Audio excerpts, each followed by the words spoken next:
हमारे बहुत सारे अवाम गैर ज़रूरी दर्द के अद्वियात बहुत कॉमनली लेते हैं, जिसमें सबसे मोस्ट कॉमन जो हमारा वारन ब्रूफेन यानी जो एनएसएड्स दर्द की गोलियां हैं, ये भी आपके गुर्दों पे असर कर सकती हैं।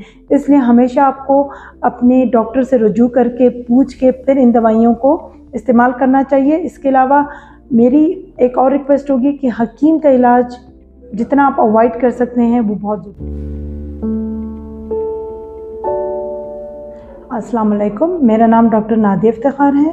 मैं assistant professor of nephrology in Balochistan institute of nephrology Quetta में काम करती हूँ और मेरी evening practice as a consultant nephrologist in city international hospital में है। आज मैं जिस मौजू पे बात करूँगी वो है गुर्दों की फेलियर, उनके इकसाम, उनके वजूहात, उनके अलामात और कैसे हम उन्हें डायग्नोस कर सकते हैं और कैसे हम उसका इलाज कर सकते हैं। तो अगर हम सबसे पहले ये डिस्कस करें कि गुर्दे फेल क्यों होते हैं, तो इसके दो वजूहात हैं या दो किस्म में हम इसको डिवाइड कर सकते हैं। आइदर ये एक्यूट किडनी फेलियर है या क्रॉनिक किडनी डिजीज़ है। जैसे आपको नाम बता रहे हैं एक्यूट रीनल फेलियर, ये बहुत ही आर्जी गुर्दों पे असर होता है, शॉर्ट ड्यूरेशन में होता है और इसमें एकदम गुर्दे का टेस्ट जिसे क्रेटिनिन बोलते हैं वो ऊपर जाता है। अब एक्यूट किडनी इंजरी क्यों होती है? एक्यूट किडनी इंजरी या एक्यूट गुर्दों पे असर तब होगा जब हमारा ब्लड प्रेशर बहुत नीचे जाएगा। अब वो ब्लड प्रेशर नीचे जाने के वजूहात क्या हैं? इसमें सबसे ज़्यादा आम कॉमन हार्ट अटैक का होना, दस्त, उल्टी जैसे किसी मरीज़ को जाती है, या हैज़ा जिसे हम बोलते हैं आम अल्फाज में वो हो जाए, कोई भी इन्फेक्शन हो उसकी वजह से गुर्दों पे असर हो सकता है, और खून का ज़ाया होना। और सबसे ज़्यादा कॉमन जो हमारा ब्लड लॉस होता है वो ख़वातीन जिनकी डिलीवरी होती है और उनके बाद उनके ब्लीडिंग बहुत ज़्यादा होती है तो उससे ब्लड प्रेशर्स गिरते हैं और गुर्दों पर असर होता है।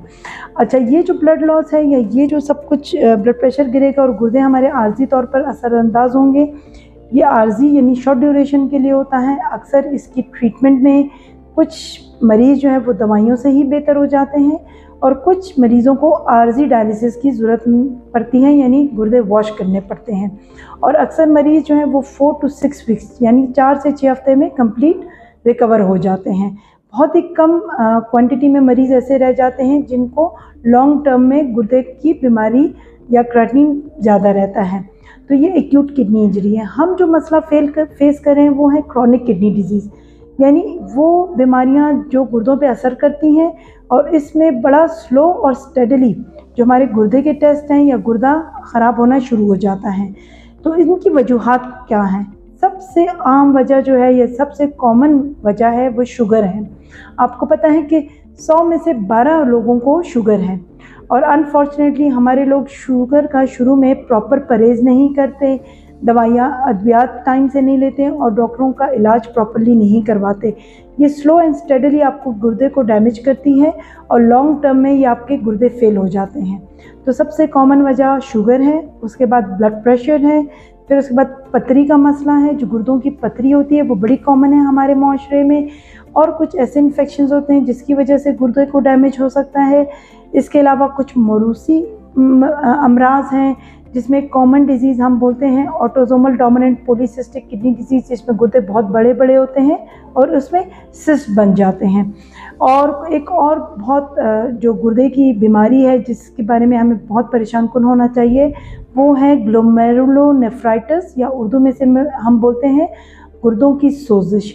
तो इन सब वजूहात की वजह से आपके गुर्दों पे असर होगा और आपको क्रॉनिक किडनी डिजीज़ हो सकती है। हम इसके अलामात क्या हैं? सबसे इम्पॉर्टेंट चीज़, क्योंकि शुरू में ये हल्की सी किडनी पे डैमेज होती है तो इसकी ज़ाहिरी बहुत सारी अलामात अपीयर नहीं होती, लेकिन जैसे स्लोली ये गुर्दे के टेस्ट ख़राब होना शुरू हो जाते हैं तो मरीज़ को अलामात आना शुरू हो जाती हैं। सबसे कॉमन या सबसे आम जो अलामत है गुर्दे के फेलियर का वो आप ये देखें कि जब मरीज़ सुबह उठेगा तो उसके आंखों के इर्द गिर्द सूजन हो जाएगी, ठीक है। इसी तरह पाँव में हल्की हल्की सूजन स्टार्ट हो जाती है, पेशाब में चेंजेस आना शुरू हो जाती हैं या पेशाब में झाग आना शुरू हो जाता है। जो इन्फ्लेमेशन ऑफ द किडनी उसमें पेशाब में खून अपीयर होना शुरू हो जाता है। जब भी आप पेशाब करेंगे आपको झाग महसूस होगा पेशाब में, पेशाब बार बार आएगा, आप रात को बार बार पेशाब के लिए उठेंगे और with time slow and steadily आपका क्या होगा, पेशाब कम हो जाएगा। तो ये कॉमन सिम्टम है गुर्दे के फेलियर के। इसके अलावा कमज़ोरी महसूस होना, भूख ना लगना, मतली उल्टी महसूस करना, ये भी एक गुर्दे की बड़ी कॉमन अलामत है। और बाकी अलामात में जैसे आपका सांस फूलना शुरू हो जाए, चलते हुए सांस फूल रहा हो, और या बैठे बैठे सांस बढ़ना शुरू हो जाए, ये तो अलामात हैं गुर्दे की। हम डायग्नोज़ कैसे करते हैं या हम तशख़ीस कैसे करते हैं?